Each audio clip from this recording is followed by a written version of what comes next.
So, we are finally to a point where I'm all caught up and we can actually start the live stream. So, welcome to the Wyoming-football.com live stream. I'm hoping you're hearing me okay. If you're not, please tell me as soon as possible. The chat is all set up. Hit me up on the chat here on the YouTube live stream. You can also go to facebook.com/Wyoming Football History or go to Twitter and hit me up on Twitter at Wyoming Football. Of course, the website is Wyoming-football.com. That's where I'm going to be posting my updates tonight. As I get the score updates from across the state, I'm going to be posting them at Wyoming Football, and would love to hear from you. So, I want to get you caught up on all the scores that we've got so far. First of all, the finals, and we have our first 4A final of the night, and that's what I wanted to share with you first. Rock Springs has beat Cheyenne Central 23-7. That final score just came in the last minute or so. So Rock Springs stays unbeaten. They beat Cheyenne Central 23-7. You might hear the tippy tap of the keyboard behind me. That's me updating the score live on the website. If you go to Wyoming-football.com and go to results by year and then click on 2016, that's where I'm going to be posting the final score updates as I get them tonight. The other thing that you need to be aware of is if you just go to Wyoming-football.com and go to 2016.html, you'll be able to see those score updates as well. So another quick update, another 4A game has just gone final. Sheridan holds on to beat East 21-16. So Sheridan goes on the road, beats Cheyenne East 21-16. Rough night for the Cheyenne school so far. A couple losses tonight so far, with Central losing to Rock Springs and now East losing to Sheridan. So Sheridan holds on, wins that one 21-16. East now 1-3, and their three losses have all been devastatingly close. But Sheridan holds on, gets that win 21-16. Other finals as I have them, nothing final in 3A yet. In 2A, in afternoon games, Lyman beat Big Piney 24-17. Mountain View beat Pinedale 20-0. Those are my two 2A finals so far. In 1A 11-man, just went final. Southeast beat Saratoga 46-6. And then in the afternoon game, Upton Sundance beat Shoshone today in Shoshone in the afternoon game 49-19. In 1A 6-man, four finals already. DuBois over Riverside 64-26. Sparson beating St. Stephen's 78-0. So St. Stephen's takes their first loss in a stinger there. KC beats Rock River 72-19. Undefeated staying undefeated. Winless staying winless there. And then Meeteetse beats Snake River 28-24 in what sounds like maybe the best six-man game of the week. Maybe the best six-man game of the year right there. Meeteetse holds on, beats Snake River 28-24 in bags today. Those are the finals as I have them. So the games in progress, Cheyenne South and Kelly Walsh in Class 4A, they are tied at 20 at last check. Laramie just scored, and I need to update that score. Laramie now up 19-0 on Evanston. Gillette having a little bit of trouble with Natrona, only up 13-10 in that game. In 3A, where we've got a ton of things happening, Cody is up on Lander 14-0. That game in the second quarter. Torrington up on Green River 8-7 at halftime. That game sounds like it's really interesting. Torrington, of course, undefeated. Green River undefeated. Be interesting to see how that game pans out. I'm double checking myself to make sure. Yeah, okay. I got that right. Other 3A games. Rollins is up on Jackson 13-7 in Jackson so far. That game late in the second quarter. Powell's up on Riverton 10-0. Douglas just took the lead on Star Valley. That game is 28-20, and it is in the fourth quarter. So it's 28-20 Douglas, but Star Valley does have the ball, and they are driving. The other 3A game, is Worland and Buffalo. That game's 7-7 late in the second quarter. They got to be pushing halftime in that game by now. Other 2A games that I've got going on right now. Bighorn is up on Kemmer 40-0. No surprise there. But Bighorn taking care of Kemmer, no problem there in Lincoln County. Glenrock up on Newcastle 20-0. That game halftime. Lovell and Grable tied at 7. That game also at halftime. Moorcroft and Burns in a shootout. Burns is up on Moorcroft 34-30 at the last update I had. That game in the fourth quarter. And then Wheatland and Thermopolis. Wheatland having no trouble with Thermopolis. It's 47-0 in that one in the third quarter. 1A 11-man games as I have them up to the minute. Rocky Mountain beating Lusk 35-6 so far. Of course, Southeast did defeat Saratoga. That game now a final, 46-6. Wright was up on Wind River. That game was 27-0 in the second quarter, last I saw. And then Pine Bluffs was up on Wyoming Indian 55-0. That game in the third quarter, obviously a running clock situation in that one. In 1A 6-man, Lingle up on NSI. Just got an update on that one. Lingle is up on NSI 45-12. That game early in the second quarter. Lingle having no trouble with NSI there. And then Midwest and Guernsey. Last I heard, it was 6-0. Midwest was up on Guernsey in Guernsey. That game at the end of the first quarter. Have not seen an update since then. So that's where we're at tonight. To be honest, right now, my focus is on the Star Valley Douglas game. I'm trying to keep an eye on that while I keep an eye on the live stream here. The Star Valley Independent always does a great job with their live streams, video and audio. Multiple camera angles. It looks like they have about 3 or 4 camera people, and then they bring in the radio broadcast with that, and it's always a great production. So right now I'm keeping an eye on that, and Star Valley is inside the Douglas 3-yard line right now with about 3.5 minutes to go. Of course, Douglas up 8 in that game, so Star Valley will not only need to get the score, but they'll need to get the 2-point conversion to tie it, and hopefully for Star Valley send it into overtime. So, quick update from our friend Clark Forster at the Jackson Hole News and Guide.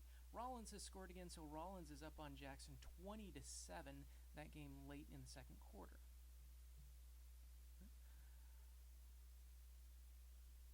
I am really intrigued by this Star Valley Douglas game. Of course, I knew it would be a good game. It was my game of the week this week on the blog. If you go to wyoming-football.com and check out the blog, this game was really hyped on my end. I figured it would be awesome simply because these are two of the best 3A teams in the state. Star Valley, the defending champs. Douglas, rich tradition but trying to prove themselves this year.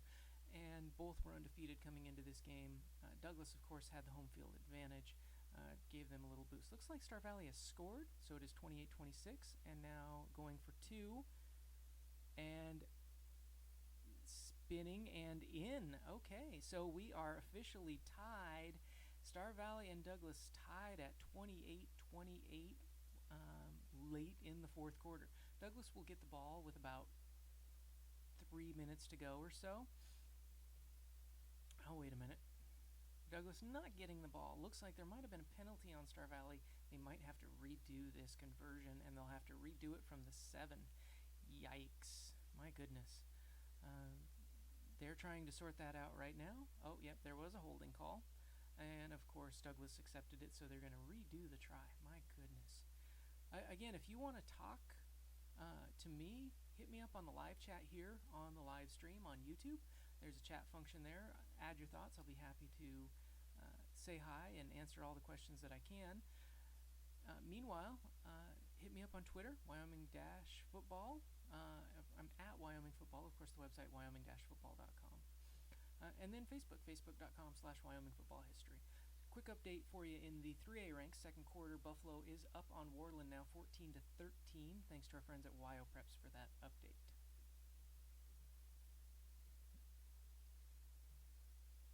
All right, quick update from Douglas. It looks like the Star Valley conversion, they tried to throw for it, and that did not go well. It looked like the pass got knocked down there on the replay. So Douglas managing to hold on here. Douglas up 28-26. Looks like there might even be another penalty on Star Valley, which Douglas, of course, is going to happily decline. They're going to get the ball back. So now I would anticipate an onside kick coming up from Star Valley. Wow, what a game.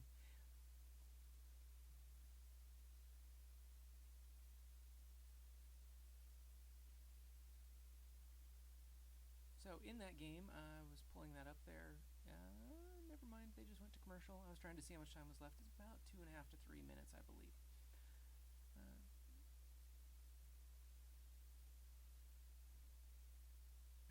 So this is about the time of night when those 7 o'clock games go to halftime and those 6 o'clock games start turning to finals. So that's kind of what I'm keeping my eye on right now, seeing how those games go. seeing what's up, and that's kind of what I do with this live stream. I bring you these score updates as I see them come across my computer screen, and it's kind of a chance for us to all share in the moment. I kind of like to think of it as a red zone for Wyoming high school football. When a score happens, I'm going to let you know. Pretty fun stuff. I get a kick out of it. Halftime now, Laramie and Evanston are officially at halftime. Laramie up on Evanston 19-0. That game at halftime.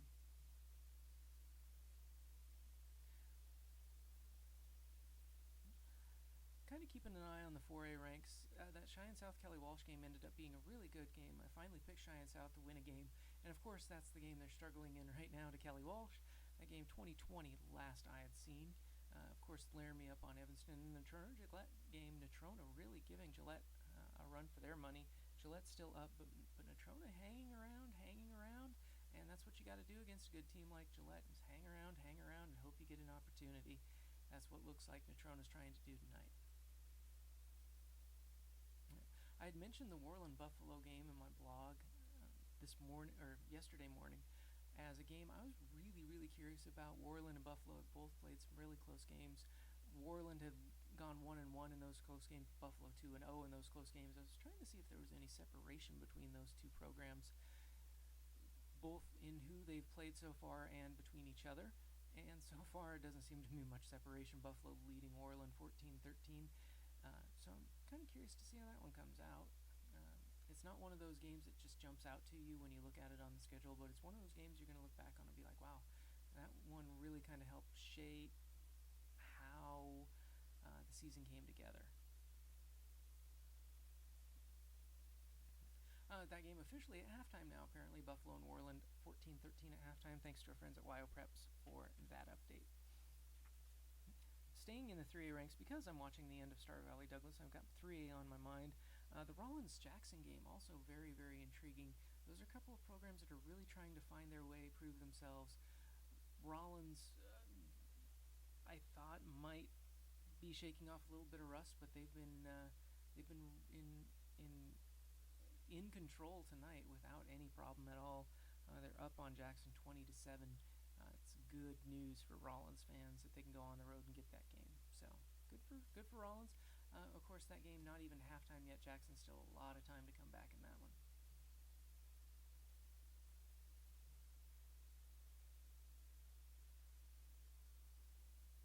So in that Lovell-Grable game, remember that was 7-7 at halftime.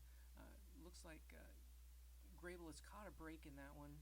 Lovell has fumbled, and Grable has recovered at the level 21. So Grable in position to score and break that tie in the third quarter, 7-7. Michael McCullough, a new friend of mine, a new live tweeter, is tweeting those score updates tonight from that Grable-Lovell game there in Grable. We appreciate his help tonight, so thank you, sir. Again, if you're on Twitter, I'm on Twitter at Wyoming Football. If you've got score updates or questions or thoughts or concerns or things you want to talk about, tag me on there. I'm also on Facebook, facebook.com/Wyoming Football History. And then, of course, the chat right here in the live stream. Hit me up. Be happy to chat. I've got a 6-man update from our friend Scott Starkey at the Torrington Telegram. Lingle having no issue at all with normative services. Lingle now up 53-12 in that game. About a minute to go before halftime. Thanks again to Scott Starkey at the Telegram for that update. Kind of flipping back and forth here again between the Star Valley Douglas end game and the other games that are going on. As you can tell, I've got my headphones off because I don't want to be so focused on that I don't talk to you nice folks. So I'm trying to keep an eye on that. It looks like Douglas got in a tough spot. They were in a 2nd and 17. Apparently they were throwing for it with less than 2 minutes to go, 2nd and 17. Must mean that Star Valley has a lot of timeouts left. So Douglas doing what they can to try and throw for that first down. Couldn't quite come up with it. Douglas now in 3rd and very long. Looks like Douglas also might be in danger of getting a safety. The ball is back to the Douglas 5-yard line or 4-yard line. So Star Valley trying to not up this score maybe by getting a safety. That would be an unconventional way to tie a game that's 28-26, but Douglas is in a position where that just might happen. My goodness. What a crazy game, what a crazy night, what a great game. there between Douglas and Star Valley. And we figured it would be. All right, looks like Douglas is going to have to punt after an incomplete pass. That one's getting interesting. It's been interesting all night. So, Moorcroft has taken the lead on Burns. That game late in the fourth quarter. Moorcroft now leads Burns 38-34. That game with 43 and a half seconds to go. So Moorcroft taking the lead late in that one on Burns. Another new friend of mine, Bobby Dishman there in Burns, tweeting out those scores tonight. We appreciate his help. He's the one who's brought us that information tonight. Officially halftime now in Gillette. Gillette is up on Natrona 13-10 at halftime. So thanks, as always, to my friend Grant Egger there at the Gillette News Record, which I used to work at way back in the day. He's bringing those score updates to us tonight. We really appreciate his help. So just doing a quick check on things here, making sure I haven't missed anything, making sure that all the finals that are in I have, just as you do on a Friday night. That's what I do on a Friday night, and I'm glad you're here with me to share it.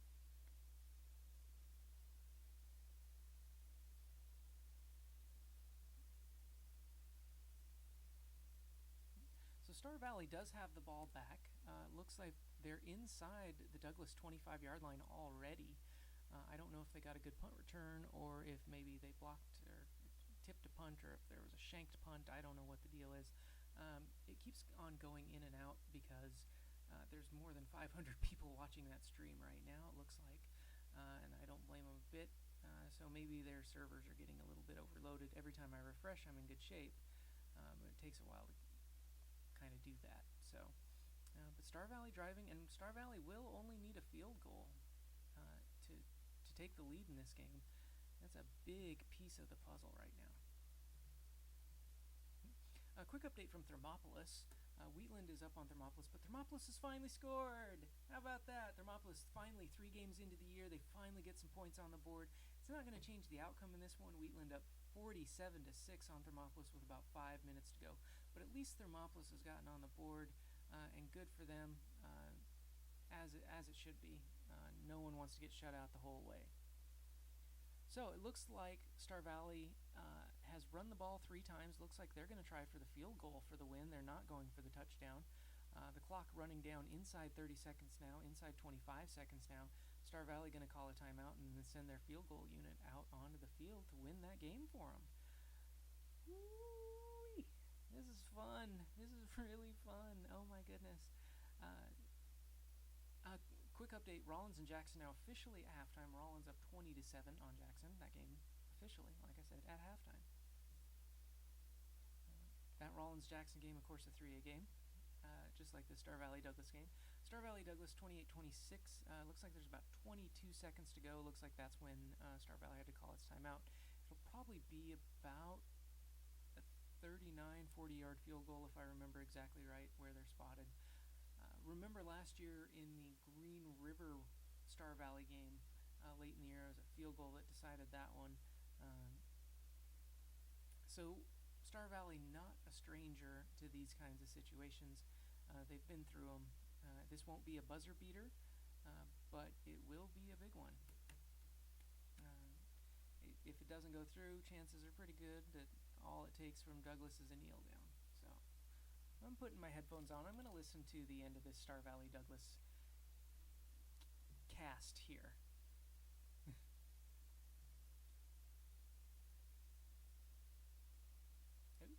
So while we're waiting for that update, we do have a final in the 1A 11-man ranks. Pine Bluffs has beaten Wyoming Indian. That final ended up being 70-0.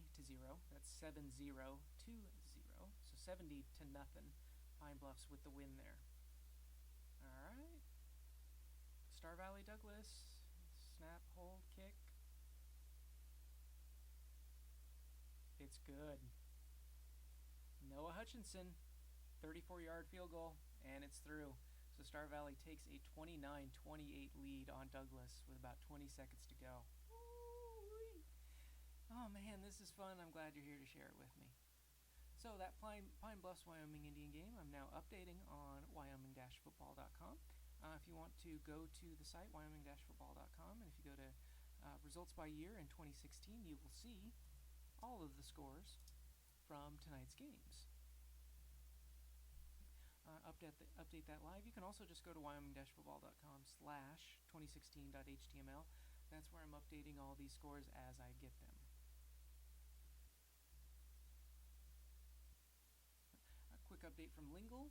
Right before halftime, NSI scored against Lingle. It's still 53-18. Lingle up in that one. Green River has scored to take the lead against Torrington. Green River now up 14-8 on Torrington. That game with about 7 minutes to go in the third quarter. Both of those updates thanks to our friends at the Torrington Telegram, Rob Mortimer bringing us the Torrington updates, and Scott Starkey bringing us the Lingle updates. We appreciate their help.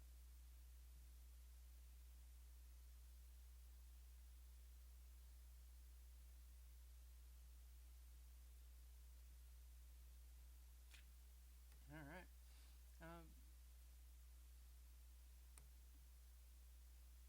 So, Star Valley getting ready to kick off to Douglas here. So, I'm putting my headphones back on for that so I can listen to that as it comes in.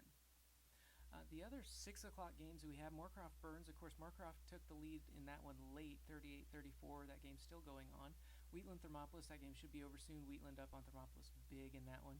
Luskin-Rocky Mountain, the last update I had on that was that Rocky Mountain was up 35-6. I haven't seen an update since then. That game, I believe, was in the third quarter last I saw. Have not seen an update on that one. Would love to bring you one, but I don't have one for you.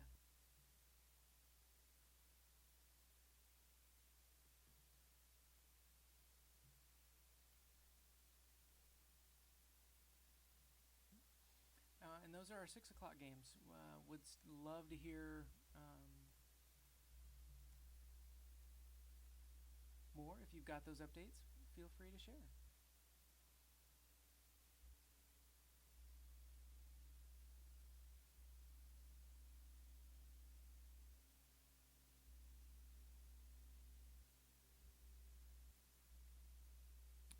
Sorry, there's been a timeout in the Star Valley Douglas game. I got distracted. I'm sorry about that. But Star Valley has taken a timeout with 11 seconds to go. Douglas has not snapped the ball, but they've got about 60-65 yards to go. So.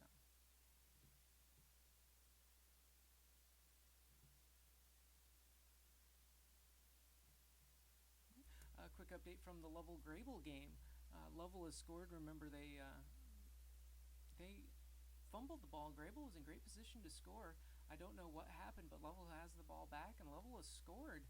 So Lovell now up 13-7 on Grable. That game in the third quarter.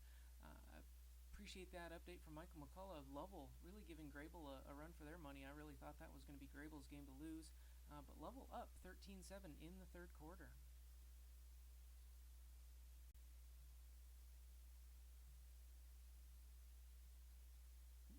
The Moorcroft-Burns game has apparently gone final. This update from our friends at WyoPreps with a final of Moorcroft 38, Burns 34. Of course, Moorcroft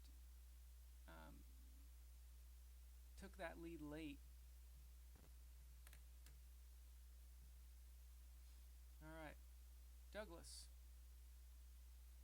throwing the Hail Mary.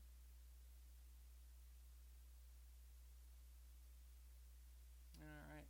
Fell short with about 4 seconds to go, so Star Valley will get one more play in that game.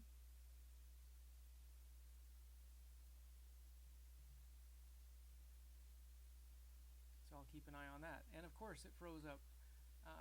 That stream now, more than 600 people watching that stream. This is a big game, everyone. It's kind of a big deal. So Douglas has taken a timeout. Imagine that. So while that's happening, I'll make the Moorcroft-Burns update here on the website, wyoming-football.com. I did pick Burns to win that game. I'm kind of surprised Moorcroft went down and got that win. That's a long trip from Moorcroft down to Burns if you've ever driven that. First of all, it's a lot of two-lane. Second of all, it's from like the far northeast corner to the far southeast corner.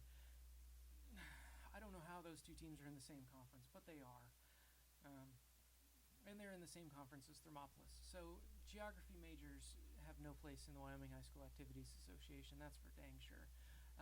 But Moorcroft goes down, gets that good road victory over Burns, and I don't know that either one of those is going to be competing for a a state championship or anything like that, but it's good for that Moorcroft program to go down and get that road win. Important win for them. Of course, their coach had some health issues. He had to step aside for the season, and so it's AD Randy Faith who's actually taken over coaching that team this year, and that's important for a team to be able to do that. It's critical. So.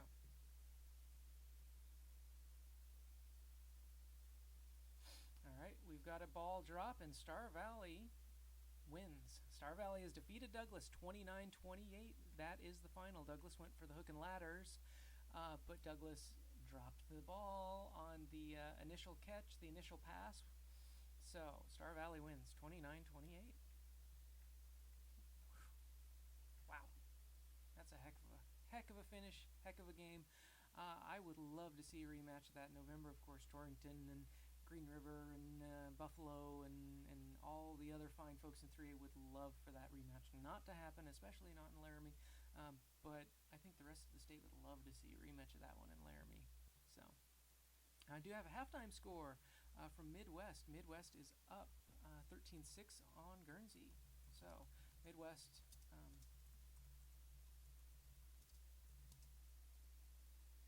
Of course, my alma mater is Midwest. So Midwest going and getting that halftime victory. They're at least up at halftime. Going to go try and get that victory against Guernsey. Guernsey's a tough team to beat. I'm really surprised that they're struggling as much as they are. Midwest with the halftime lead, and of course I have no problem if Guernsey goes ahead and wins that game, but a little something special in my heart if Midwest can go get that one.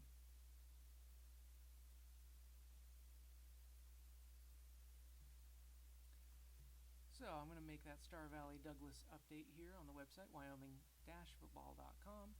Of course, at Wyoming Football on Twitter.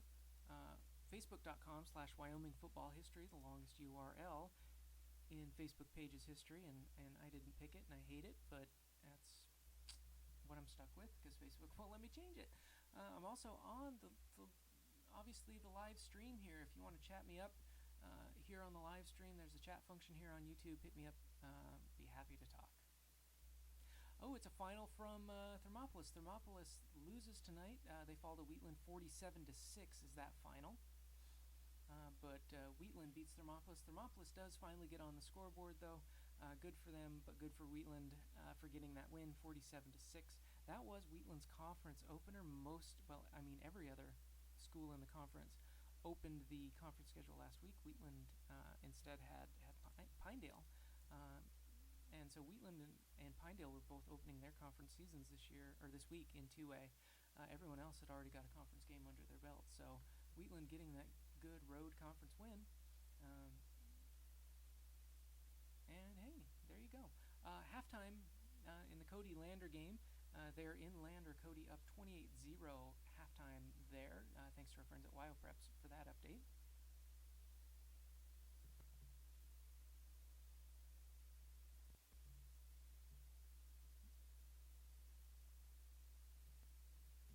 So keeping an eye on those 6 p.m. games.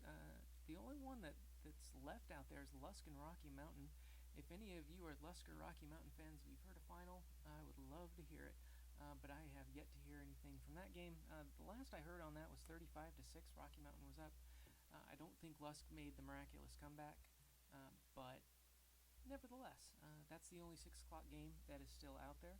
Our 7 o'clock game, Shine South and Kelly Walsh. It's been kind of quiet since halftime. I believe it's still 20-20.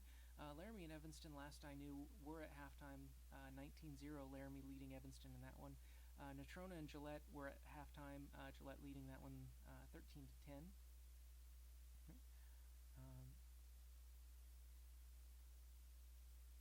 Of course, Cody Lander. Cody was up in that 28-0 at halftime. Green River Torrington. Green River up 14-8.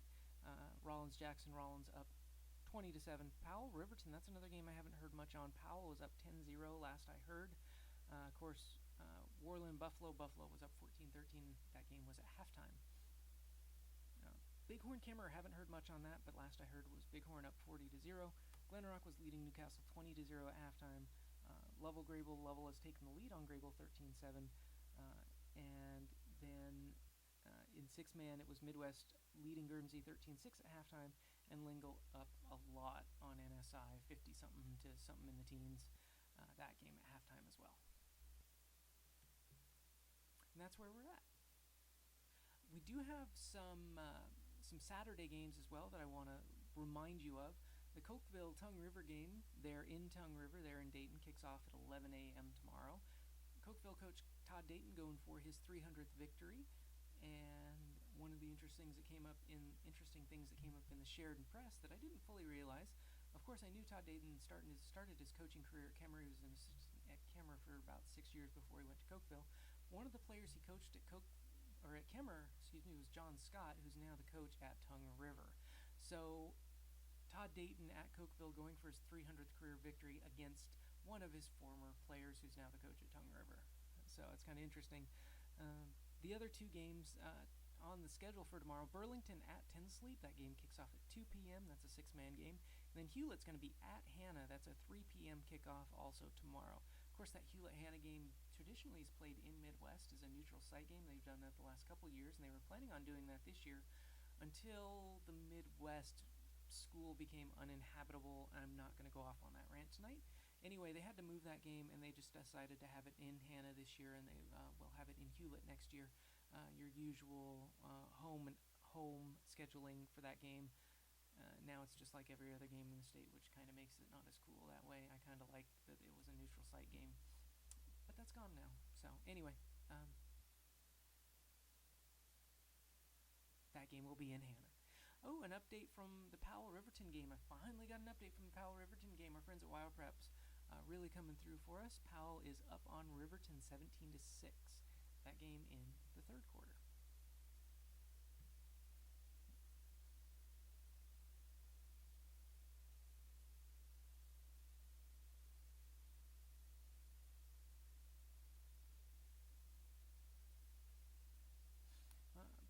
Going through a couple live streams here. I'm trying to figure out maybe some games to listen to, some updates I can get. I'm going to try to watch listen to 3 or 4 or 5 live streams at a time, so you don't have to, so I can bring you those live updates without you breaking your back. Of course, the scores are going up at wyoming-football.com as we speak.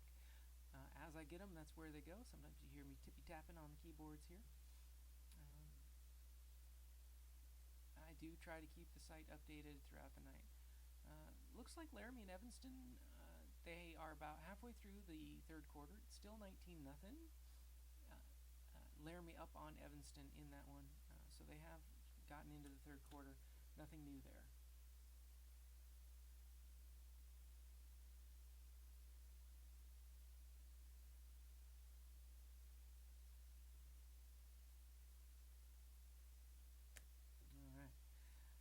Again, I appreciate you hanging out with me. I have a lot of fun just kind of checking things out, seeing when the scores are coming in. The Cheyenne South-Kelly Walsh game, it looks like Cheyenne South really blew an opportunity. Cheyenne South had a goal-to-go situation. A couple penalties backed them up, it looks like, could not convert. And then a sack ends that. And so Kelly Walsh has got the ball back at their own 25, still tied 20-20 with Cheyenne South. Big game there in Class 4A. Of course, Cheyenne South starting 3-0 for the first time in program history. They've matched their win total last 3 weeks, as combined their last 5 years. Fast start for them. Having some trouble, though, with Kelly Walsh. So go figure.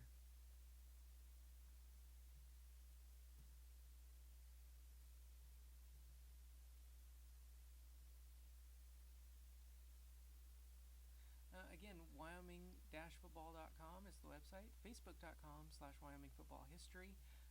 I'm on Twitter at WyomingFootball. And then the live chat function here on YouTube. If you've got any questions, thoughts, concerns, ideas, rants, things you want to talk about, hit me up on the chat here on the YouTube.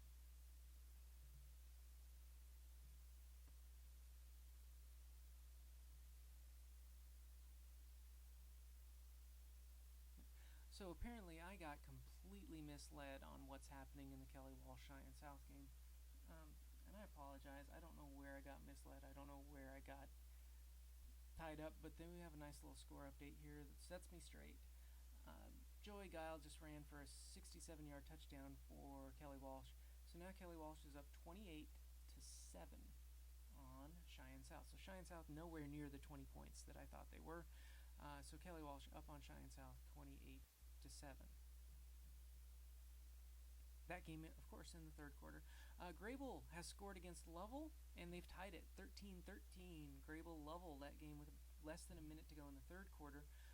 That game, of course, decided the 2A West Championship last year, and Grable coming back and tying that game against Lovell. Apparently missed the conversion, but it did score.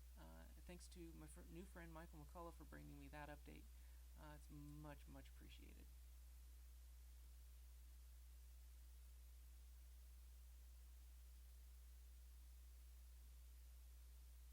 Still looking for that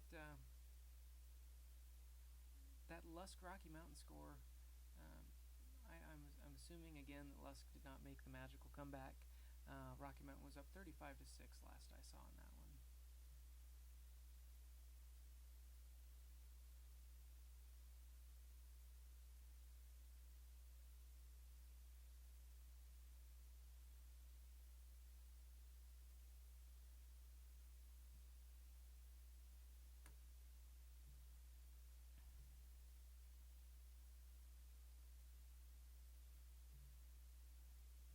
So thanks for hanging out again. I'm tooling around with my live streams here.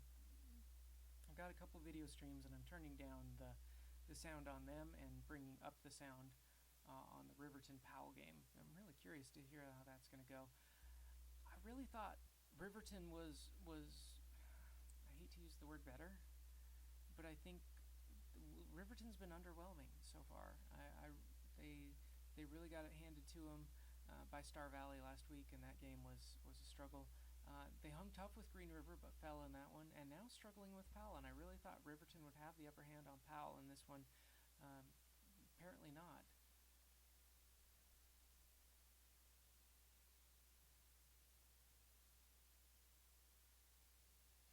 So, quick update from Jackson. Jackson tried the surprise onside to start the second half against Rollins. Of course, Jackson down 20-7 against Rollins in that game, and tried to start the second half with the surprise onside. Rollins not surprised. They recover the ball. So, it's worth a shot. This is not six-man. Onside kicks and six-man actually quite common. But 3A not so much. Came back to bite Jackson there, it looks like.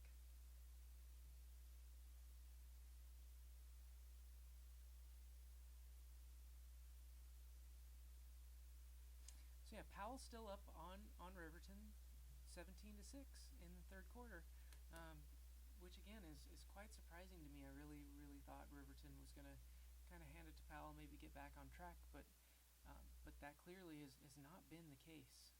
So if there's a game that you want me to try to tune into or find results for, you know how to find me. This is not new. I've mentioned this before. Wyoming-football.com. Facebook.com/Wyoming Football History. Twitter, I'm at Wyoming Football, and then the live chat right here in the live stream. Hit me up. Glad to try to track down anything that you want. Right now, I'm tuning into the Glenrock Douglas game. See how that one's going. I'd heard 20-0 Glenrock was up on Newcastle, but I haven't heard an update recently. Trying to tune in just to see how that game is going.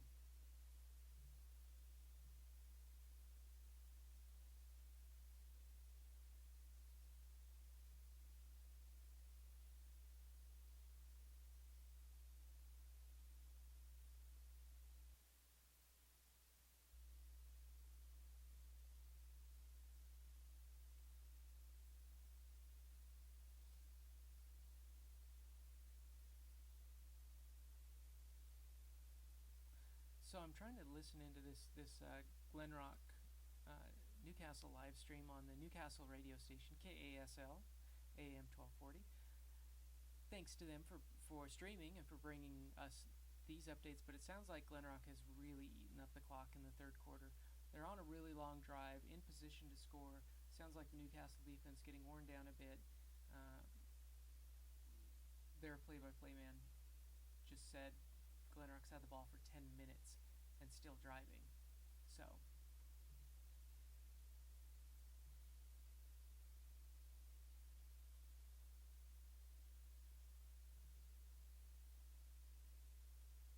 okay, end of the third quarter. Glen Rock's on the 14.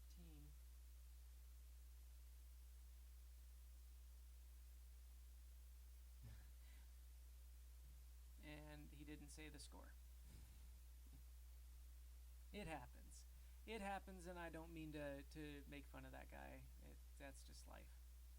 So, last I heard, that was 20-0, but I believe Glen Rock has scored again. It's probably 26 or 28. He did say Glen Rock was going for its 5th touchdown, so take that for what it's worth.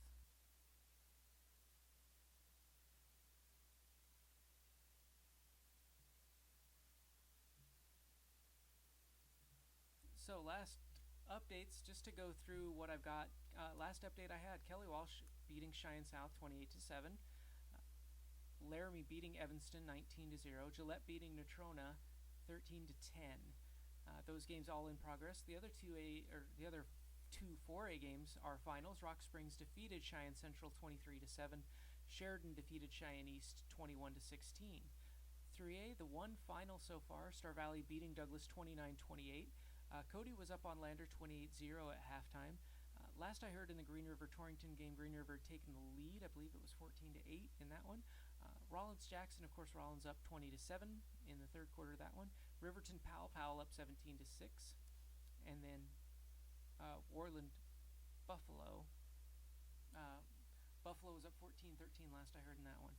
Glen Rock is up on Newcastle 27-0, thanks to our friends at KSL Radio for that one.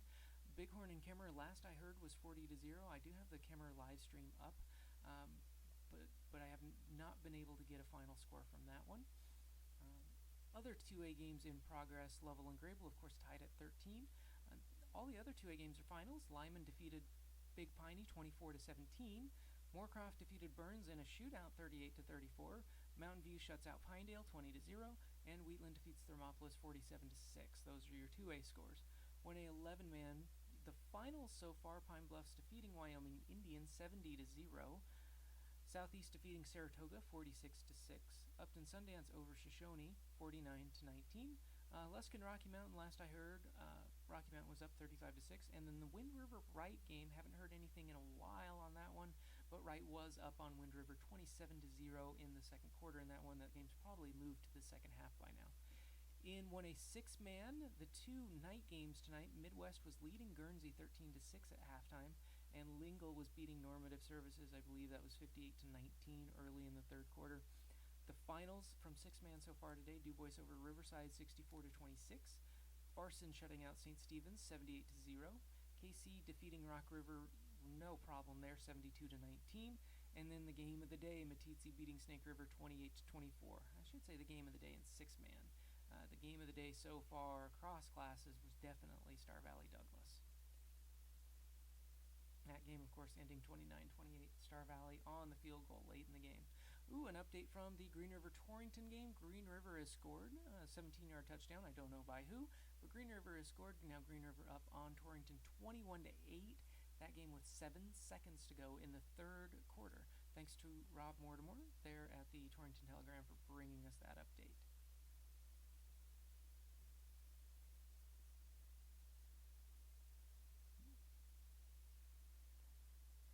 Looks like Kelly Walsh and Cheyenne South still fighting it out. Looks like Kelly Walsh has muffed a punt. Cheyenne South has got the ball on the Kelly Walsh side of the 50. So there you go. All right, we do have a final from our last 1A 11-man game of the day between Rocky Mountain and Lusk. Rocky Mountain did defeat Lusk 35-6. Apparently no scoring in that game in the fourth quarter. Rocky Mountain beats Lusk 35-6 tonight. Of course, that game was up in Rocky Mountain area, in the Cowley area. So Rocky Mountain gets that home win. I am updating the score on wyoming-football.com as we speak. You can go to wyoming-football.com and go to results by year and click on 2016. See those updates from tonight's games, or you can go to wyoming-football.com/2016.html and you can see all the scores from tonight. An update from the Wright Wind River game. Wright still shutting out Wind River, not Tongue River. Tongue River's playing tomorrow. But Wright still shutting out Wind River 33-0. That game in the third quarter. Thanks to our friends at Wild Preps for that update. Oh, another Kelly Walsh score. Kelly Walsh has recovered a fumble right after that muff punt. 45-yard run back for Hunter Wright there at Kelly Walsh. He gets the score. Kelly Walsh now up 34 or 35-7, depending on who you believe.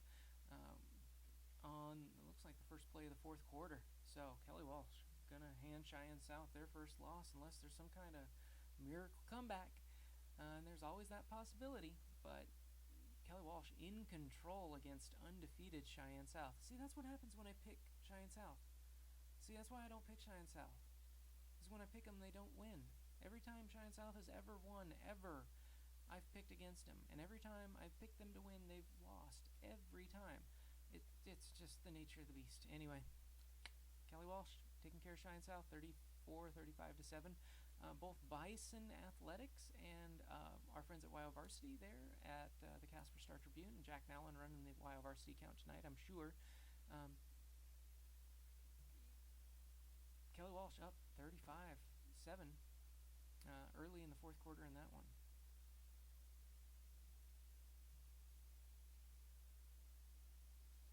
Of course, the live stream. If you have any questions, hit me up right here on the chat. Facebook.com/Wyoming Football History. And then I'm on Twitter at Wyoming Football. Tag me, ask away, and I will answer.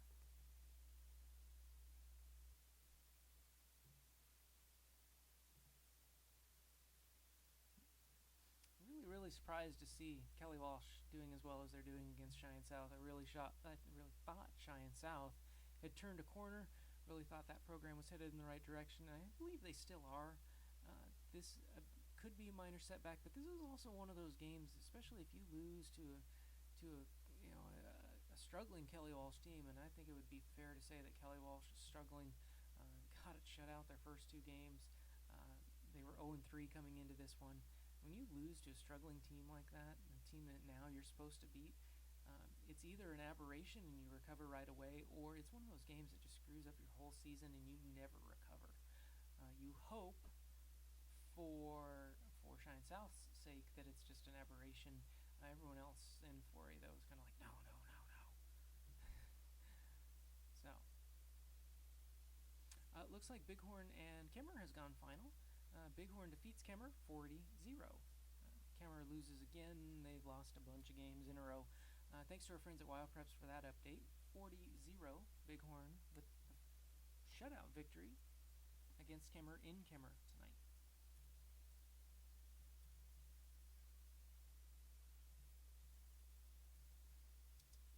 That final score is quite indicative of how that game went.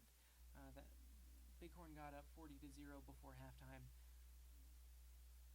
Obviously, they turned off the Jets in the second half, yet still get the 40-0 victory.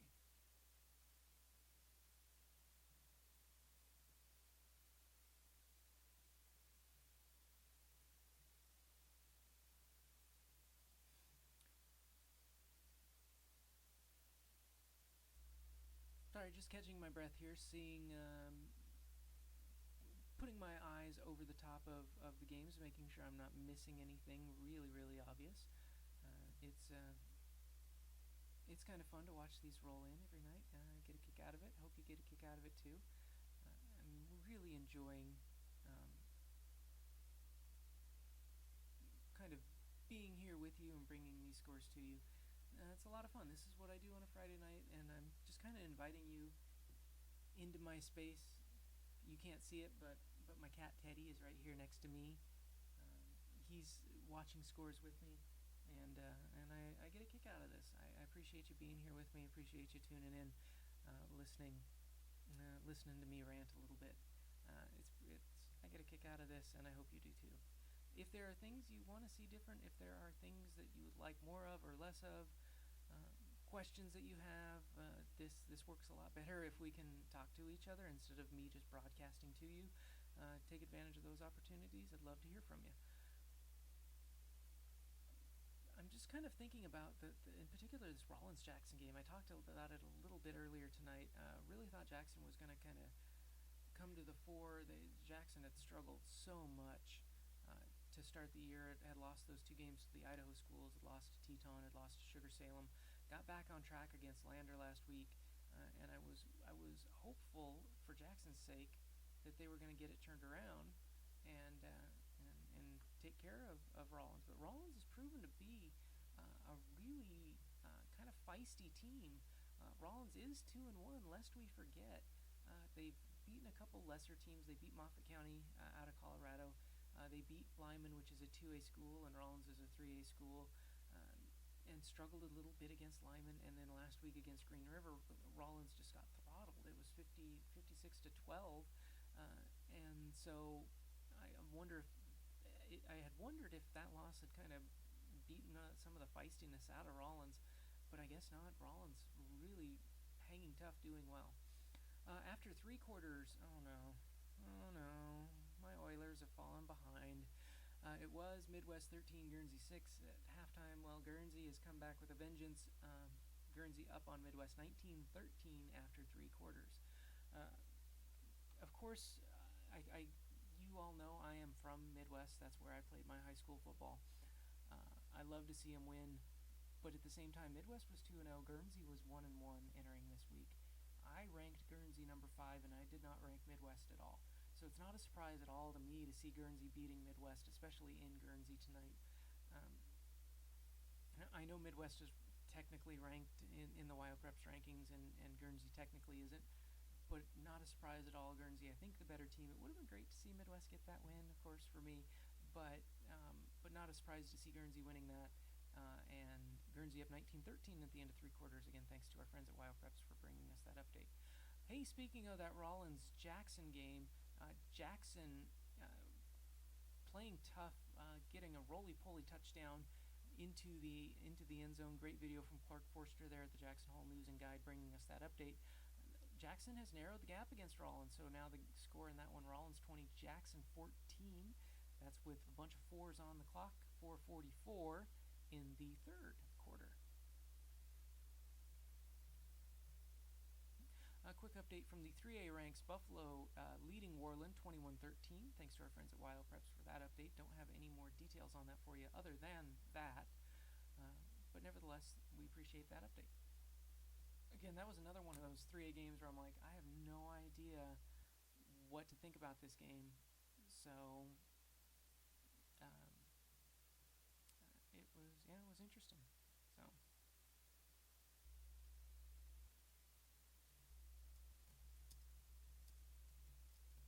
doing a quick Twitter update, reminding people that the live stream is going on. The live stream is happening. You know that. You're here. Share it with your friends. Tell everyone you know. Shout it from the mountaintops. I'm shouting it from my social media top.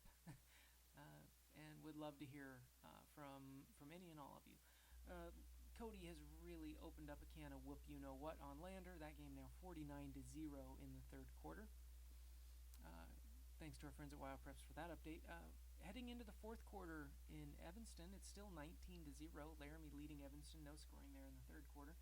Thanks to our friends, we've got 2 friends bringing us that update. David Watson there at the Laramie Boomerang, and then the Uinta County Herald. The entire sports staff has its own Twitter. They both bring us that update tonight, and we really appreciate that. Green River and Torrington update. This is our friend Rob Mortimer at the Torrington Telegram bringing us this one. Green River has taken the lead, has grown the lead, I should say, against Torrington. Green River now up 28-8 on Torrington. That game with about 8 minutes to go in the 4th quarter.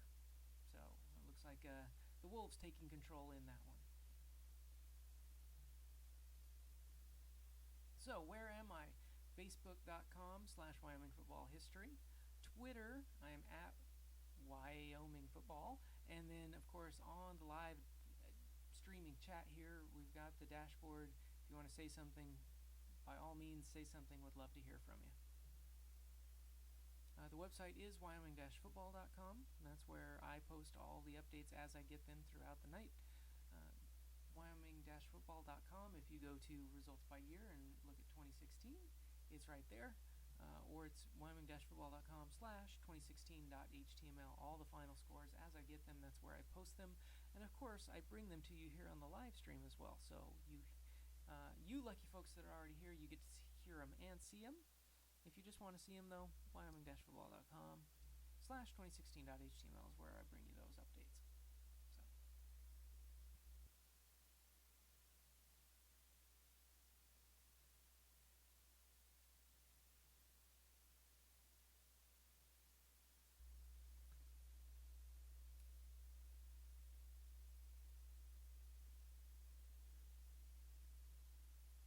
So I was trying to catch a quick score there on the Riverton-Powell game. All I heard was that it's at the end of the third quarter.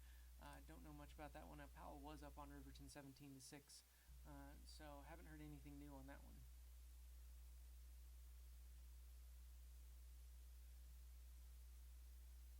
Trying to get an update on that Glenrock-Newcastle game. Glenrock was up pretty big in that one. Last I heard it was 27-0 starting the fourth quarter. Sounds like Glenrock had an 11-play, 75-yard drive. So still trying to get a current score on that one. But you can't expect the radio guys to announce the score every 10 seconds. So, there it is, 34-0. 34. Yep. Glenrock up 34-0 on Newcastle. Of course, it's Newcastle radio station KASL that is bringing us that live stream and that update, and we appreciate them doing what they do. We appreciate everyone doing what they do. We couldn't do this without you. I couldn't watch scores like this without these updates, and it's a lot of fun, and I appreciate it. Rollins has got a score. They are up 26-14 on Jackson now after that touchdown. Thanks to our friend Clark Forster, Jackson Hole News and Guide. He's bringing us those Jackson updates tonight. It's really appreciated.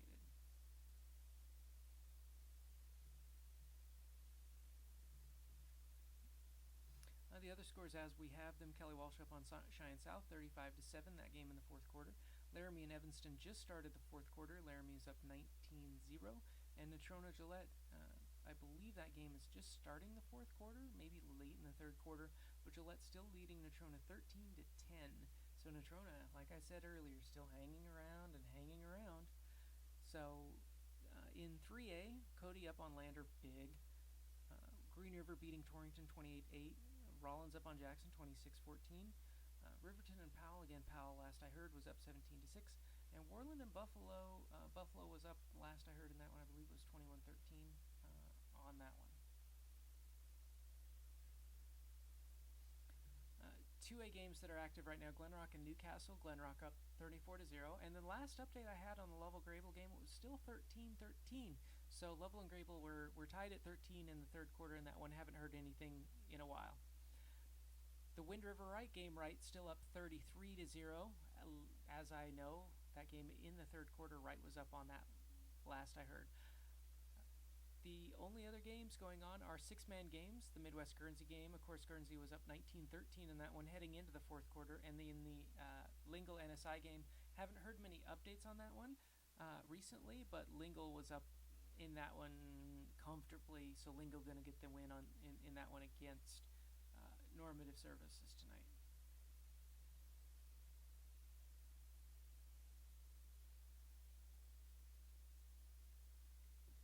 Hey, here's an update from the Grable-Lovell game. Grable has scored with 1:40 to go in the fourth quarter and has taken a 20-13 lead on Lovell. So Grable getting that touchdown. Less than 2 minutes to go in the fourth quarter. Grable leading Lovell 20-13. Thank you to our friend Michael McCullough. He's my new friend. Just started following him tonight because he's bringing live updates to us. Appreciate his help tonight. Grable up on Lovell 20-13 late in the fourth quarter.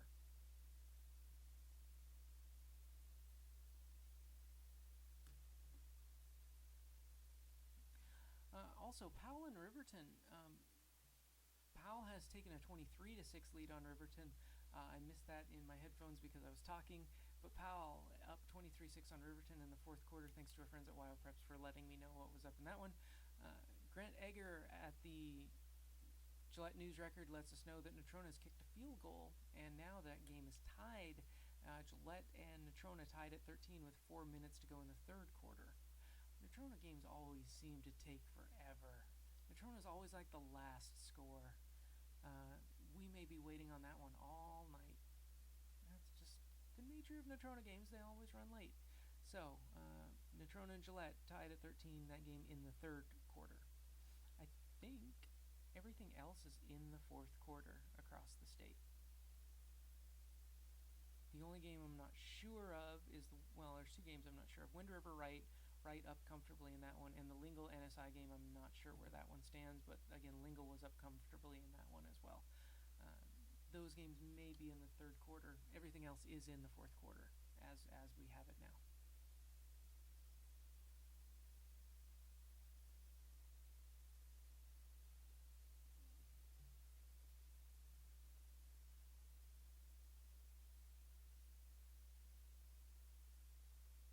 I did want to talk a little bit about one of the afternoon games, and that was the Farson-St. Stephen's game. Farson really took it to St. Stephen's. I believe it was 50-0 at the end of the first quarter. Farson wins 76-0 today. St. Stephen's started the day 2-0, but it had gotten a couple soft wins. Had beaten Rock River, had beaten a depleted 10-sleep team. Game that was stopped at halftime because of injury. 10-sleep didn't have enough people to complete the game, apparently. And so St. Stephen's was 2-0 for the first time in a long time, since the 60s. Of course, St. Stephen's did not have football every year between the 60s and now, but hadn't gotten a win since they'd brought back the varsity program in 2013, and then got only not only one but two to start the year. St. Stephen's had to be feeling good going into that Farson game, and then Farson snaps them back to reality and really took it to St. Stephen's, which is, good for Farson. Farson is going to be one of those teams that you don't really expect much from, but they are going to be really tough to beat. And they're not a marquee team like a Snake River or a KC or a Matitsi, but they will be soon enough, and they're young. 3 of their 6 key guys are sophomores. So Farson's setting themselves up well for success in the future. If they don't get a title this year, they might get the next 2. They're that good, they're that loaded, and they're that young. So Farson really took it to St. Stephen's today, so it's kind of sad to see St. Stephen's get blasted that bad. But at the same time, I think that's a kind of a peak of things to come with that Farson crew. Young and ready for action and ready to take that next step as a program.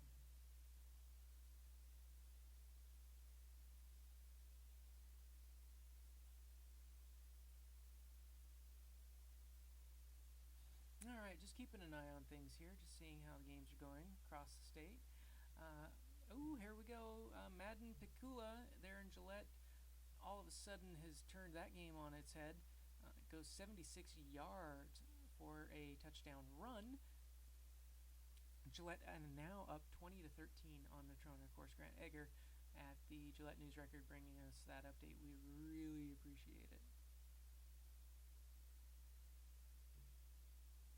You know how to find me, at Wyoming Football on Twitter.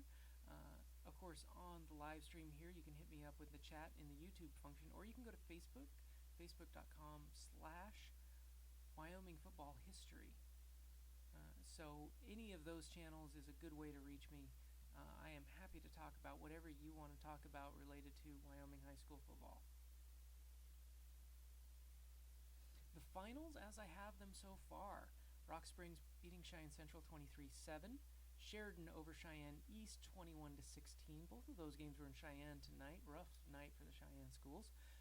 In 3A, the only final so far is Star Valley beating Douglas 29-28. Late Noah Hutchinson field goal, the difference in that one. In 2A, Bighorn beat Kemmer 40-0. Lyman beat Big Piney 24-17. Moorcroft beat Burns 38-34. Mountain View defeats Pinedale 20-0. Wheatland beats Thermopolis 47-6. 1A 11-man final scores as I have them: Pine Bluffs over Wyoming Indians 70-0. Rocky Mountain beating Lusk 35-6.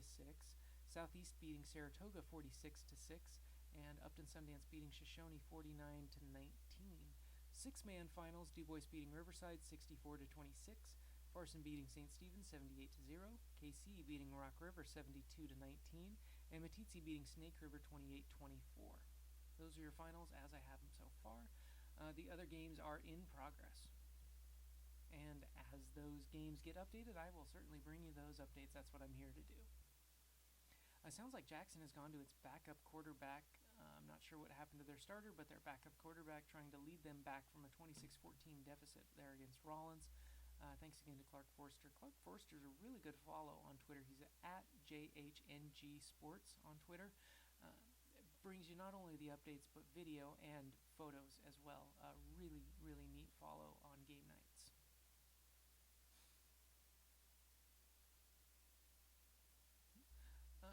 Looks like Torrington has scored against Green River.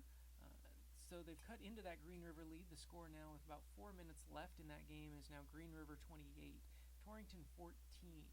So Torrington cuts into that lead, but still down 14 points late in the fourth quarter. Thanks to Scott Starkey at the Torrington Telegram for bringing us that update. Sounds like Scott might have left the Lingle game early, which is why we're not getting the Lingle updates anymore, and that's okay.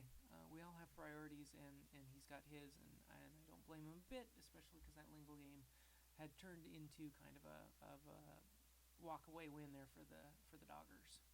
So I don't expect to bring any more Lingle NSI updates tonight if he's tweeting from Torrington. So my friend Teddy says hi.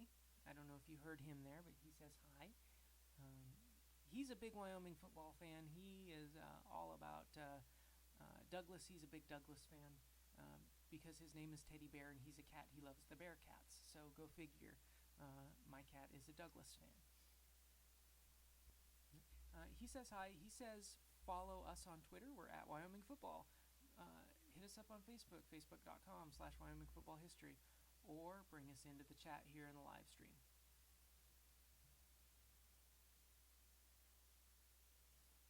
I am trying to keep an eye out for that Lingle final. I haven't seen it, haven't heard it. That game apparently is on the radio, though. Oh, our friends at WyoPreps do have an update for us. 73-24 Lingle up in the third quarter in that one.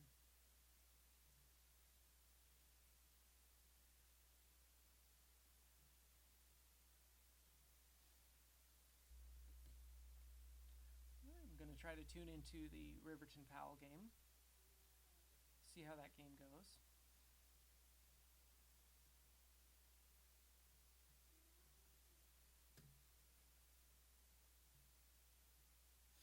We do have a 3A final, thanks to our friends at WyoPreps. Cody has defeated Lander, and how? 49-0. So Cody beats Lander 49-0 in a game that gets into the running clock there in the second half. That game was 28-0 at halftime. Cody really taking control, beating Lander tonight 49-0. And Lander's losing streak continues. Of course, Lander 0-8 the last 2 years, and 0 and whatever they are this year, 0-3.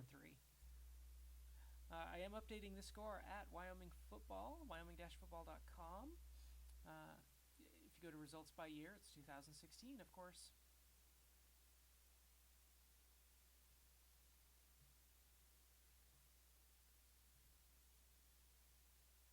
I am, like I said, trying to listen into this Powell-Riverton game a little bit. See how that goes. Okay, so we do have a final from Casper. Kelly Walsh has defeated Cheyenne South 35-7. My goodness, what a butt kicking. Kelly Walsh, winless coming in, gets 35 points. Cheyenne South, undefeated coming in, only gets 7. So that is a huge monkey wrench there in the 4A hierarchy as Kelly Walsh beats Cheyenne South 35-7. I'm not sure if Kelly Walsh just had a really good game or if this is closer to the truth than we've been all year. I don't think we'll find out until at least next week, but probably not till the end of the year. That's part of the fun. So that final, by the way, thanks to our friends at Wyo Varsity, the Casper Star Tribune bringing us that final score update. We appreciate it. After 3 now, Natrona losing to Gillette. It's still 20-13, And Grant Egger at the Gillette News Record says that fatigue is becoming an issue in that game. He said fatigue starting to show, both teams looking tired, and better conditioning might be the difference in that one. So Natrona hanging tough with Gillette, but Gillette's still up 20-13.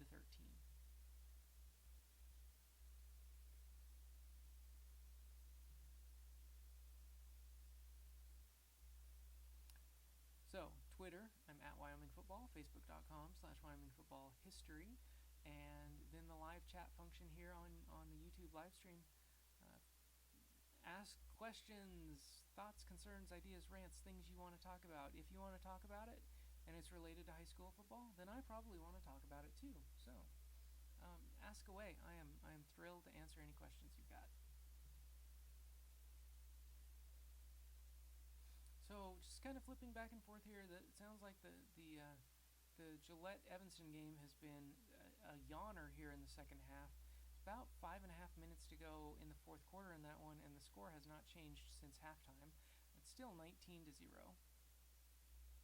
Oh wow, I just caught up with that, and good thing I did, because Laramie just scored a touchdown.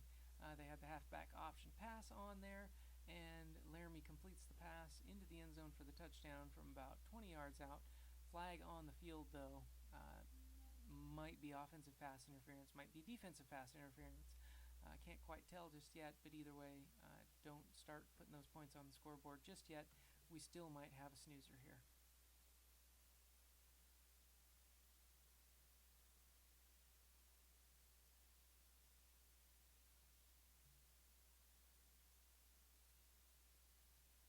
And we do. They're bringing it back. Must have been offensive pass interference.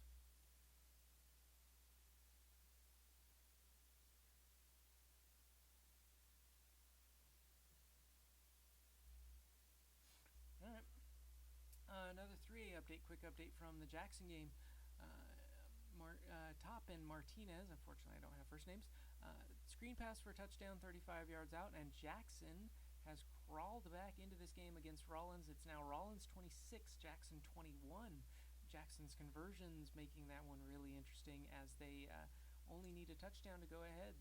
So Rollins 26, Jackson 21, 10 minutes to go in the fourth quarter in that game. We do have a final from the Grable-Lovell game. Thanks to our friends at WyoPreps. Grable has defeated Lovell 20-13. Again, the final, Grable 20, Lovell 13. WyoPreps says Lovell drove to the Grable 9, but couldn't score. So again, the final, Grable 20, Lovell 13. Ooh, excuse me there. Ooh. Frog in my throat.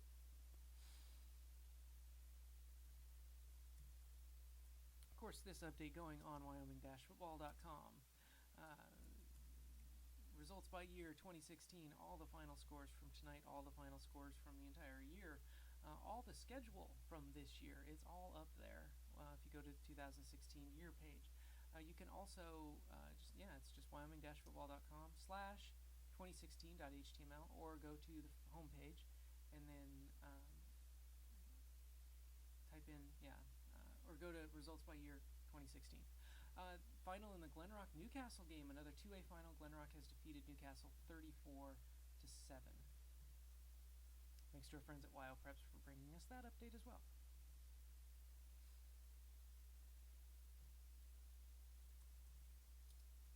So I'm going to be tippy-tapping away on the keyboard here as I put that Glenrock game into the scores. So Glenrock beats Newcastle 34-7, and that is all of the 2A games tonight.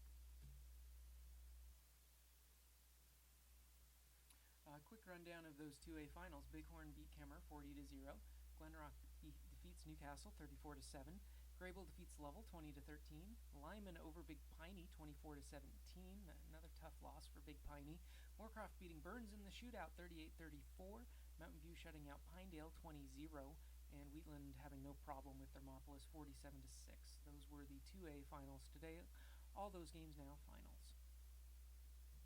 The only 1A 11-man game that's still going is the Wind River Wright game. Haven't heard much on that, but last I heard it was comfortably in Wright's hands, 33-0 last I heard.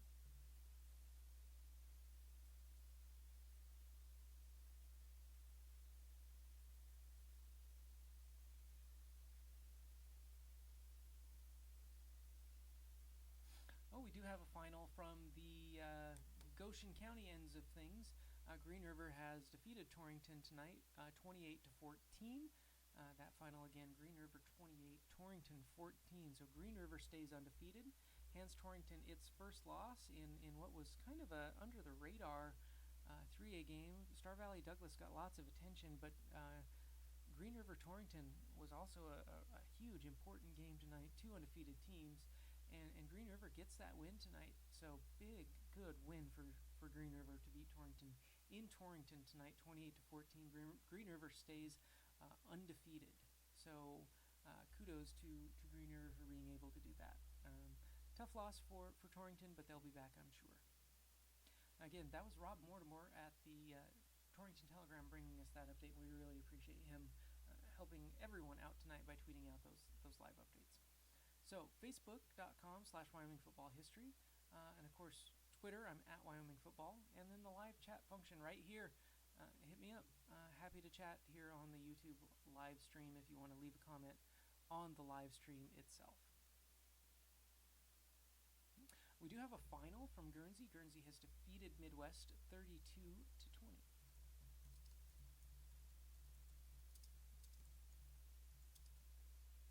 So again, the final, Guernsey 32, Midwest 20. So my Oilers fall to the Vikings, but again, not that surprising. Again, I had Guernsey Sunrise ranked 5th this week in my 1A rankings and didn't have Midwest ranked at all. So Guernsey beating Midwest 32 to 20, not all that surprising. Good win for Guernsey. They were down, remember, they were down 13-6 at halftime. So a lot of grittiness, a lot of determination, I believe, there from those boys in Guernsey. They get the win tonight, 32 to 20 over Midwest.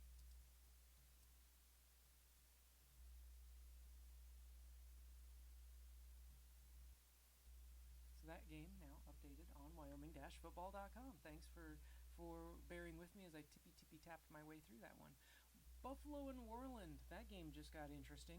21-21, that game in the fourth quarter. So Buffalo and Worland tied in the fourth quarter at 21.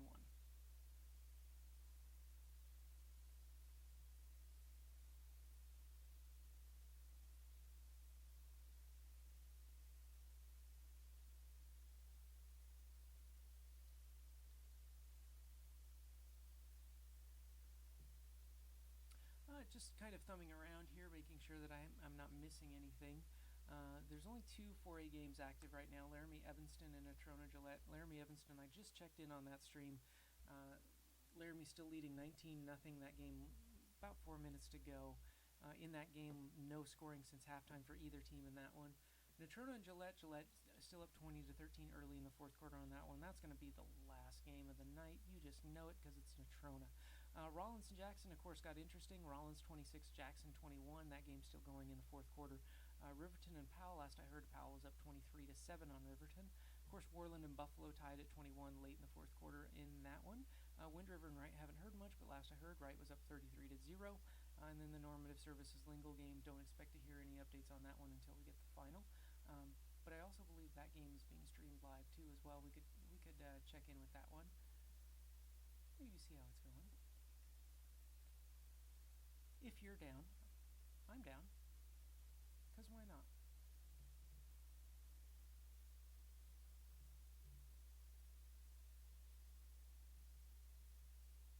Okay, so I'm loading the stream and I don't hear anything. Go figure.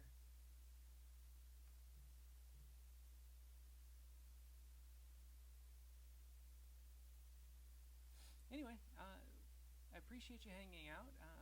We've got, hold on,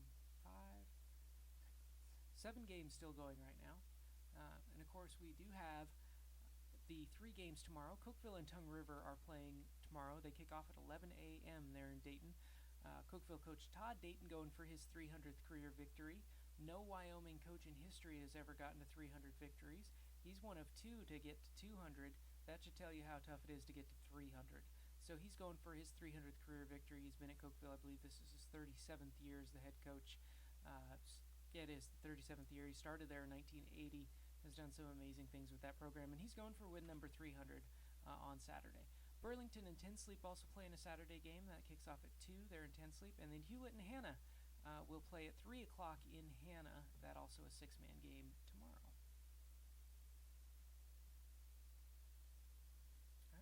All right. Boy, the Jackson-Rollins game getting really interesting. Diego Sanchez with the big interception. Jackson has the ball at the Rollins 41, down 5. So Jackson trying to complete the comeback here.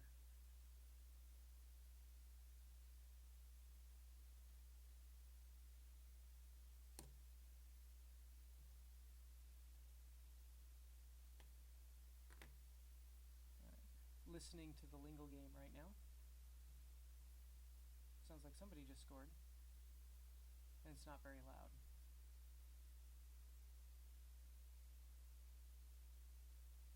So I'm trying to help.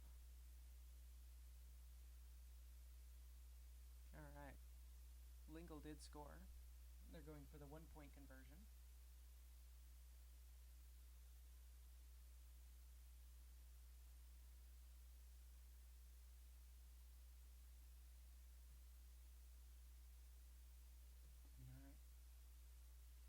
So Lingle is up on normative services. That game 79-31 sometime in the fourth quarter. So Lingle having no trouble there. Lingle up 79-31. And that might be a school record for points for Lingle in a single game. We're looking that up right now. Oh, nope, never mind. They scored 89 in a game back in 1962. That's the beauty of Wyoming-football.com. When those questions pop up, you can easily find them out.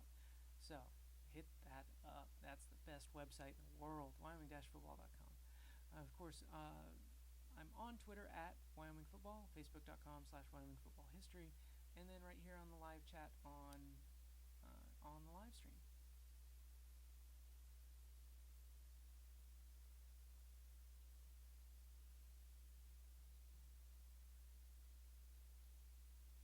So just keeping an eye on things, making sure I'm not missing anything, making sure that games are going on as they need to be and as they should be. Looks like everything's moving along smoothly.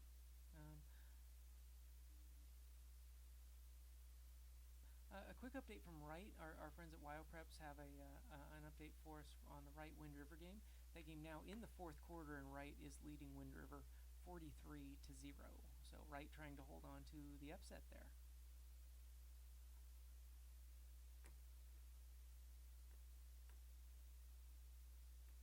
And of course, Buffalo and Worland still going. I might try to catch the end of that game, because that game was a thriller. 21-21 there in the fourth quarter. We'll see if we can catch the end of that game.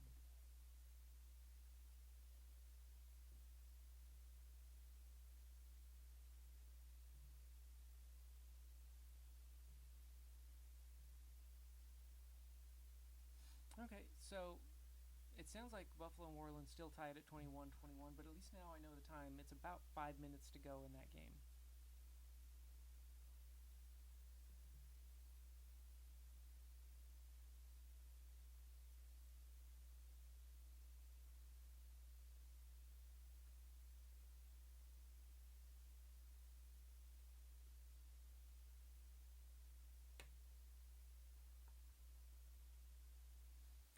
So, Twitter at Wyoming Football, Facebook.com/WyomingFootballHistory, and then right here on the live stream. If you have any questions or concerns or thoughts or things you want to talk about, by all means hit me up. I'm happy to chat. This gets a lot more interesting if we actually talk to each other instead of me just yelling at you all night. So ask questions. You've got the opportunity, and I would love to hear from you. You are personally invited.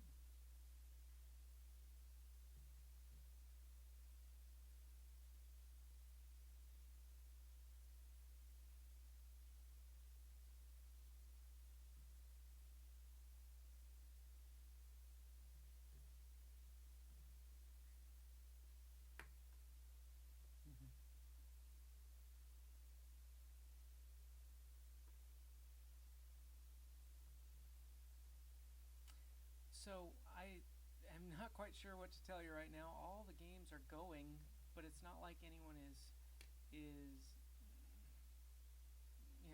I'm hearing in my ear, oh, somebody takes a timeout. Oh, the official is explaining, blah, blah, blah. I don't have much to tell you right now.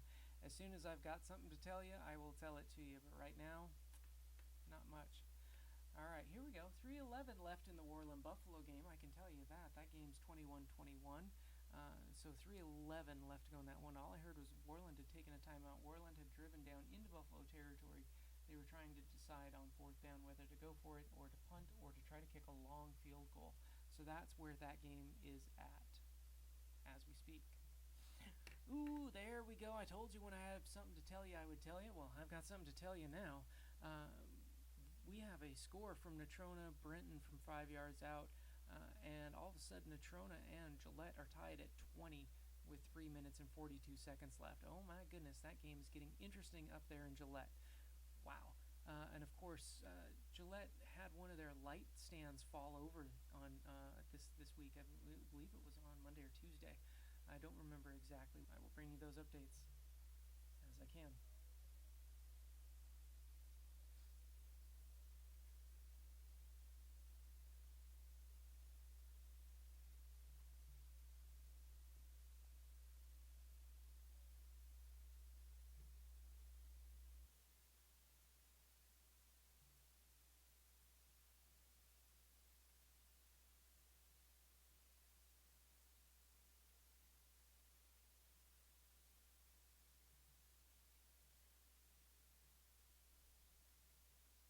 So I am listening to about 3 or 4 different live streams at once here. It's really confusing.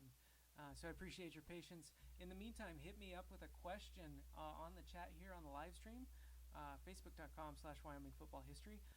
Twitter @Wyoming Football. If you ask me a question, I'll have something to talk to you about.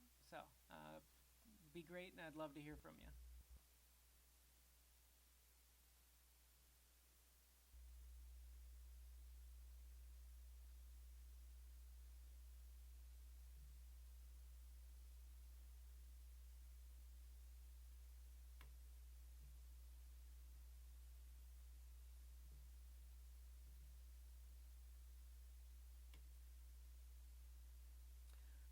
Touchdown for Warland with 2:24 to go. So how about that? Warland scores 2:24 to go. Was in one of my ears there.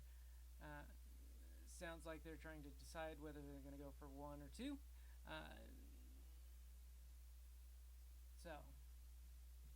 Warland takes the lead late in that game against Buffalo. That game sounds like a thriller. And Buffalo's going to get the ball back with 2+ to go and have the chance to tie or take the lead. All right, Warland kicks the extra point through. Yeah, Warland up 28-21 with 2:24 left in that game. I was listening to KBBS there in Buffalo. That's who was bringing you that.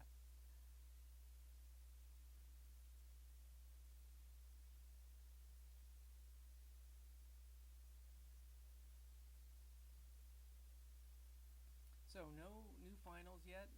The games that haven't gone final yet, most of them are wrapping up, and most of them are in their last 3-4 minutes. So I expect a big rush of finals here in the next few minutes.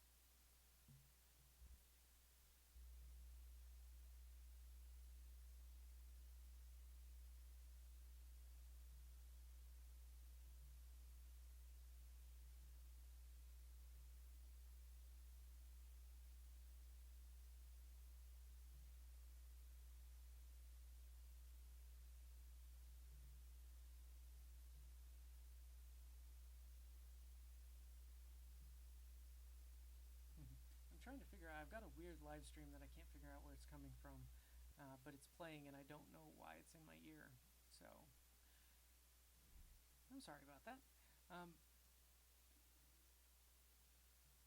Just a quick rundown of the finals we've got so far. Kelly Walsh defeated Cheyenne South 35-7, Rock Springs defeated Cheyenne Central 23-7, and Sheridan beat East 21-16. Those are your 4A finals so far. Cody beating Lander 49-0. Green River over Torrington 28-14. Star Valley beating Douglas 29-28. 2A scores: Bighorn beating Kemmerer 40-0. Glenrock beating Newcastle 34-7. Grable beating Lovell 20-13. Lyman beating Big Piney 24-17. Moorcroft beating Burns 38-34. Mountain View shutting up Pinedale 20-0. Wheatland beating Thermopolis 47-6. 1A11 Man-Pine Bluffs throttling Wyoming Indians 70-0. Rocky Mountain beating Lusk 35-6. Southeast beating Saratoga 46-6. Upton Sundance beating Shoshone 49-19. And Wind River and Wright still going on. 1A six-man finals. Dubois beating Riverside 64-26. Farson over St. Stephen's 78-0. Guernsey beating Midwest 32-20. KC beating Rock River 72-19. And Meeteetse beating Snake River 28-24. Those are your finals as I have them so far tonight.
Okay, quick update from Evanston. Evanston has broken the seal. They have scored against Laramie. Evanston still trailing, though, 19-6 against Laramie. That game with 1:56 to go in the fourth quarter. That's the mylocalradio.com stream bringing us that stream and that update. So, yeah, Evanston still down 19-6, but they've scored, and they are probably going to go for the onside kick here to try to get the ball back. They did go for the onside kick. Laramie recovered, so Laramie should be able to run out the clock and win that one.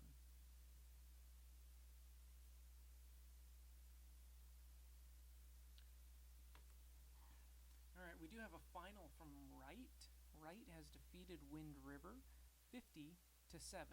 So Wright gets the win there, 50-7. They get that win at home tonight against Wind River. Thanks to our friends at Wild Preps for that update. So Wright 50-7 win tonight.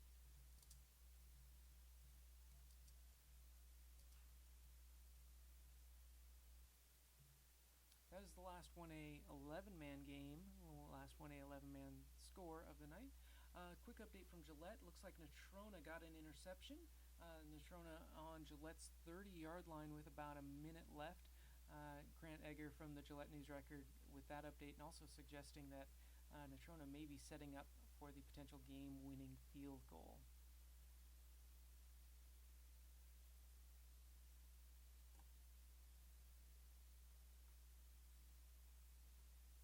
So the games that are still going right now, Laramie and Evanston. Again, Laramie trying to run out the clock against Evanston, up 19-6, and then Natrona and Gillette tied 20-20 late in the fourth quarter. Natrona driving.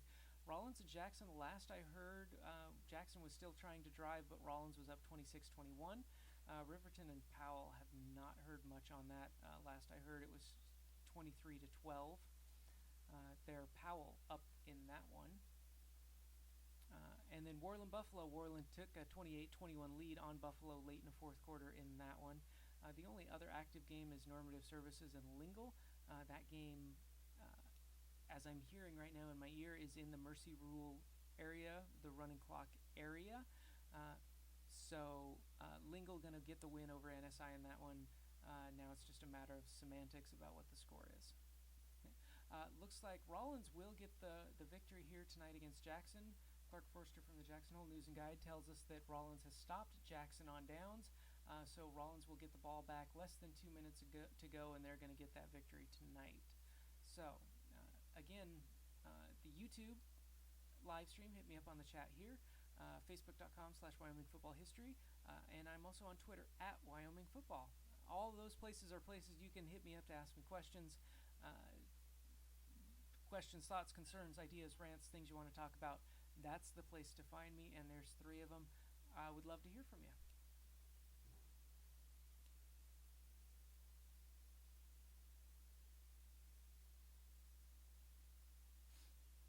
All right. So, the Laramie-Evanston game has gone final. Laramie has defeated Evanston 19-6. That is a final. Laramie 19, Evanston 6. So Laramie going on the road, getting that big road victory over Evanston tonight, 19-6.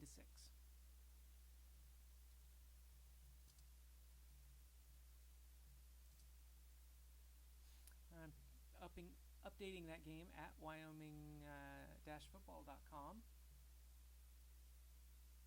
Of course, if you go to results by year and click on 2016, you'll see not only this week's scores, but every score from the entire season, as well the entire season schedule.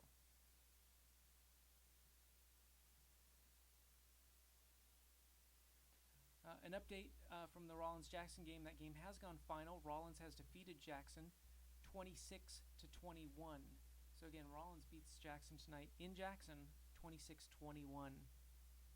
Thanks to Clark Forster, Jackson Hole News and Guide. I've been thanking him all night. One more thanks for bringing us those updates tonight from Jackson as Rollins beats Jackson.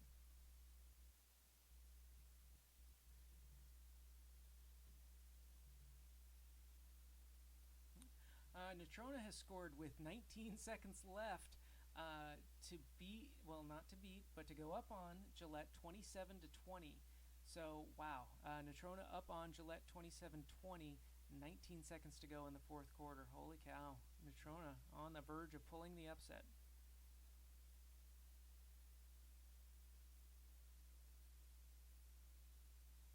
All right, a final from the 3A ranks. Sound like this one got exciting at the end. Powell defeats Riverton 23-18. Woo! Yeah, Powell holds on, really holds on to beat Riverton in that one, 23-18. That game was not even close. Powell was handling with that with ease. I believe it was 23-7 or something like that. Riverton with a little bit of a comeback, trying to shake things up a bit. But Powell holds on, beats Riverton 23-18 tonight. Thanks to our friends at WyoPreps for bringing us that final score.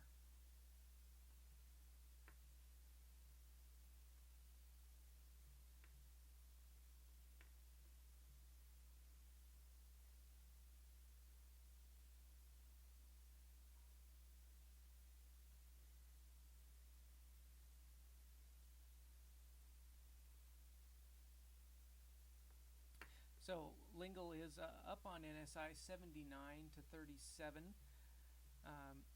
That's with about 15 seconds to go.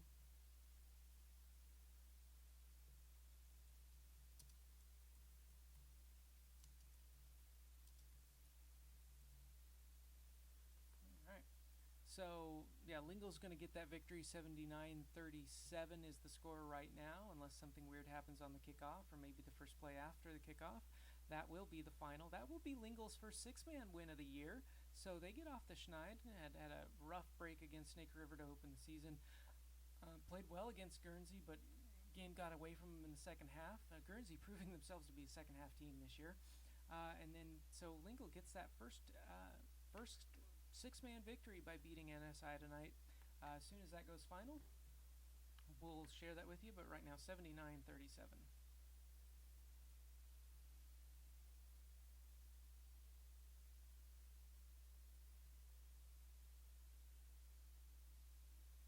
So the Sheridan Press makes a really good point here with Cheyenne South losing tonight and then with Gillette behind with 20 seconds to go. Sheridan and Rock Springs would be the only unbeaten teams left in 4A.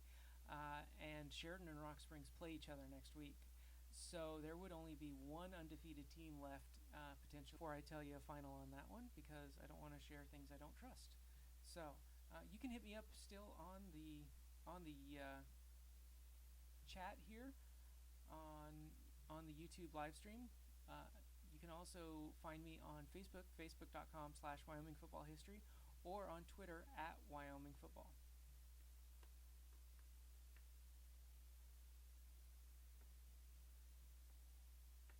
All right. Okay, a final. Natrona has held on to defeat Gillette 27-20. What a great win for the Mustangs to get that win on the road at Gillette, at undefeated Gillette, no less. 27-20. Wow, what a great win for NC, and what an awful loss for Gillette. I'm sure they're going to feel the sting of that one all season long.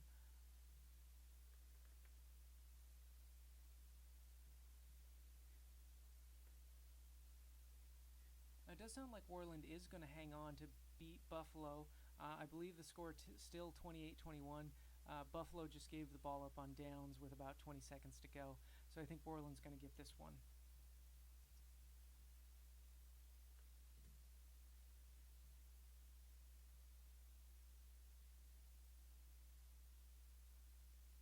So that's with that. That'll be the last game of the night.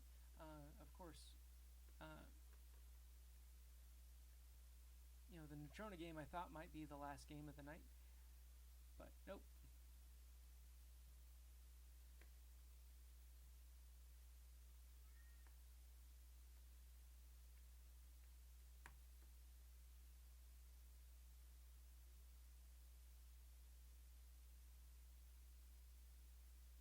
All right.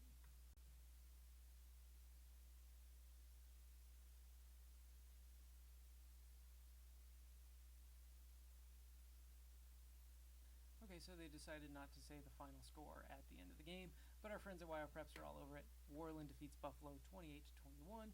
That's Buffalo's first loss to the year, and Worland gets that one. So Worland wins 28-21. And that's it for tonight. I appreciate you hanging with me. Thanks for hanging out. A quick recap of our winners tonight in 4A: Kelly Walsh, Laramie, Natrona, Rock Springs, and Sheridan.